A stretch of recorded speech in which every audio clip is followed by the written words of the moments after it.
Hello everyone, I am Dr. Rangeet. I am discussing today about a large radicular cyst in a child. It seems to be a rare and basically the cysts in the on the jaw and the orofacial structures are classified as odontogenic and non-odontogenic, and there are radicular cysts which are the odontogenic cysts and we have dealt with now. And as the definition suggests, it's a pathological cavity having fluid, semi-fluid, or gaseous contents which are not created by accumulation of pus. And basically, they have a high prevalence in the maxilla and the mandible because of the very high prevalence of epithelial remnants in these bones. And the odontogenics are basically cysts are basically derived from the tooth germ, the epithelial cell rest of malleus, and remnants of dental lamina or basal oral epithelium. But the radicular cyst is one of the most common form, but it's a subtype of an inflammatory cyst. Basically, therefore, any type of inflammation can cause this kind of a cyst, and the etiology being pulpal necrosis, which leads to pulpal inflammatory reaction. Most of the time, it's an accidental finding. And here we present a case, and I have been seeing this patient for the past 5 years, and this patient suddenly report now presently around 8 to 8.5 years old, and he has come with a particular finding of forward placement of teeth, and the child being a slow learner and this thing had to take more and as usual I take more efforts on examining these children. And noting the clinical feature, I found out that the lower incisor had a little bit of more proclination than what I'd seen him a year and a half ago. But made me suggest, of course, I do follow up with OPGs, but still, this made me really take up an OPG immediately. And what happened is like but before taking an OPG, I also did a palpation. I found out there's some sort of swelling, extended swelling between from that extended from these canines to the or more precise from the roots of the incisors to the left and right side on the lower jaw, and which I did an aspiration and found out and sent for histological analysis. This was just to be an inflammatory fluid. And then this is the OPG, which shows over here a very clear marking over here, which is we found that the OPG having a large radicular cyst over here.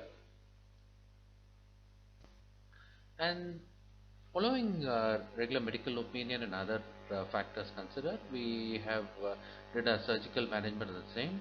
So what I planned is I did a partial enucleation as much as possible, avoiding the roots of the permanent central and lateral incisors of the mandible.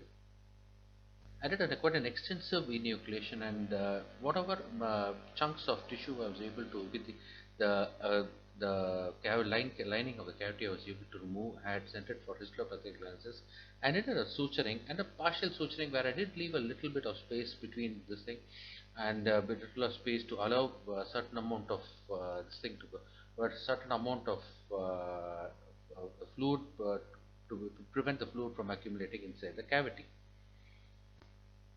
And the histological feature showed to be an inflammatory cyst with an inflammatory epithelial lining and the contents showing inflammatory cells. And the histopathology proved to also be non-neoplastic in nature.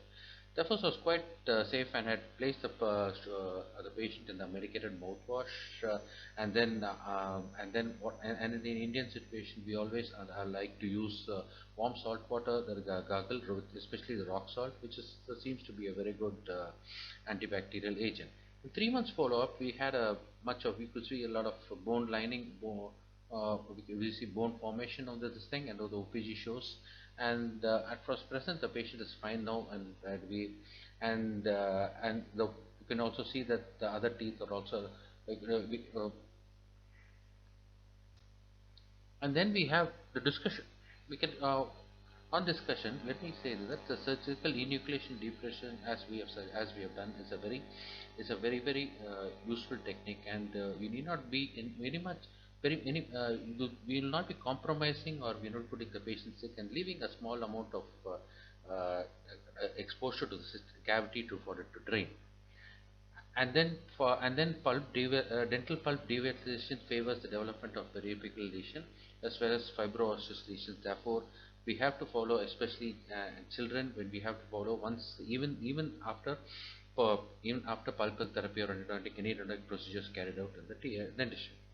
And the differential diagnosis we included a genital cyst, eruption cyst, radicular cyst, etc. And the traumatic bone cyst can also be an important differential diagnosis, including odontogenic tumors in the last.